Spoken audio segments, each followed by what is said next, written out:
નમસ્કાર મિત્રો, વિડીયોમાં તમારું સ્વાગત છે। જી હા મિત્રો, અત્યારે હાલના મોટા અને મહત્વના સમાચાર સામે આવી રહ્યા છે। તો મિત્રો, સમાચારમાં વાત કરીએ તો લોહી લુહાણ થયો અમદાવાદ મુંબઈ નેશનલ હાઈવે। તો Mumbai Ahmedabad national highway number 48 પર અકસ્માતની ઘટનાઓ સતત વધારો થઈ રહ્યો છે। ગત મોડી રાત્રે વડોદરા નજીક તરસનાળીથી કપુરાઈ તરફ બે ટ્રક અને એક લક્ઝરી બસ વચ્ચે ગંભીર ત્રિપલ અકસ્માત સર્જાયો હતો। આ અકસ્માતમાં ટ્રક ચાલકનો પગ કપાઈ ગયો હતો, જ્યારે લક્ઝરી બસમાં સવાર મુસાફરોને નાની મોટી ઈજાઓ પહોંચી હતી।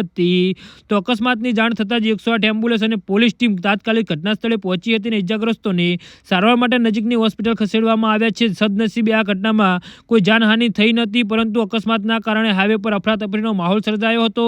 વડોદરા જિલ્લાના છેલ્લા કેટલાય સમયથી અકસ્માતની સંખ્યા વધી રહી છે, જેના કારણે નેશનલ હાઈવે પરથી પસાર થતા વાહન ચાલકોમાં ભય અને ચિંતાનો માહોલ જોવા મળી રહ્યો છે। સ્થાનિક લોકોમાં પણ હાઈવેથી સુરક્ષા અંગે ચર્ચા તેજ બની છે। જી હા મિત્રો, તો આના વિશે તમારું શું કહેવું છે? તો નીચે અમારી કમેન્ટ બોક્સમાં જરૂરથી જણાવજો અને અમારી યુટ્યુબ ચેનલને સબસ્ક્રાઇબ કરવાની ભૂલતા નહીં।